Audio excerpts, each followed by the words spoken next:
எதிர்பார்ப்பு இல்லாம ஒருத்தவங்கள காதலிக்கிறது சாத்தியமா? நாளைக்கு இந்த உறவு நிலைக்குமா அப்படின்னு நிச்சயம் இல்லாமலேயே ஒருத்தவங்கள முழுசா நம்மளால நேசிக்க முடியுமா? அன்கண்டிஷனல் லவ் நிபந்தனையற்ற காதல் அப்படின்னு நம்ம பேசுறது, காதலோட ஒரு பியூரஸ்ட் ஃபார்ம் போல இருக்கலாம். அவங்க கிட்ட இருந்து நம்மளுக்கு எந்த ஒரு ரீஅஷ்யூரன்ஸும் வேண்டாம். லாயல்டி வேண்டாம். இல்ல கேர் வேண்டாம். நம்ம அவங்கள லவ் பண்றோம் அப்படிங்கிறதுக்காகவே நம்மளோட கேர கொட்டிட்டு இருக்கோம். இது கேட்கறக்கு ரொம்ப அப்படியே உயர்ந்ததாகவும், ஒரு ஸ்பிரிச்சுவல் ஆன்மீகமானதும் இருக்குது. ஏன்னா, ராதை வந்து கிருஷ்ணர அப்படித்தானே நேசிச்சா.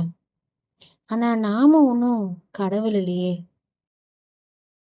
மனிதங்களோட காதல் அப்படி இருக்கும் அப்படின்னு எனக்கு தோணல.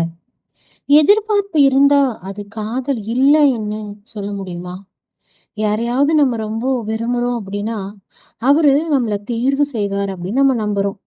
அவரு நம்மோட தங்குவார் என்றும் நம்புறோம்.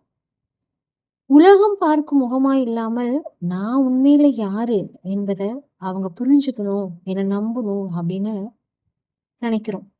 இந்த நம்பிக்கையே இல்ல அப்படின்னா, அது எப்படி காதலாகும்? நம்ம லவ் பண்றோம் அப்படிங்கிறதுக்காகவே, அவங்க நம்மள திருப்பியும் எல்லாமே நம்மளுக்கு குடுக்கணும் அப்படின்னு நெனைக்கிறது கரெக்ட்டா அப்படின்னு நீங்க கேட்கலாம். ஆனா, நம்ம மட்டுமே குடுத்துட்டு இருந்தா, அது வந்து ஒரு வழிபாடு போல தோணலையா? எனக்கு அந்த பக்தி தேவையில்ல. இதயத்துக்கு பக்கத்துல இருக்க உறவு தானே வேணும். ஏதோ ஒரு நொடி, இல்ல ஒரு மொமெண்ட் வந்து நம்ம ஒருத்தவங்கள எதிர்பார்ப்பே இல்லாம நேசிக்கலாம். ஆனா, லைஃப் லாங்கா அது தொடரணும் அப்டின்னா, நம்மகிட்ட ஒரு பெருந்தன்மை இருக்கணும். நான் என்னைக்குமே அவங்களால உடைஞ்சு போக மாட்டேன் அப்டிங்கிற நிம்மதியும் நம்மகிட்ட இருக்கணும். ஆனா, அது எல்லாத்துக்கிட்டயும் இருக்குமா? ஏன்னா, நம்ம லவ் பண்ற ஒருத்தவங்ககிட்ட நம்ம ஏதோ ஒண்ண எதிர்பார்க்கிறது சுயநலம் ஒண்ணும் கிடையாது. அது ஒரு மனித மனம். அது ஒரு மனித இயல்பு.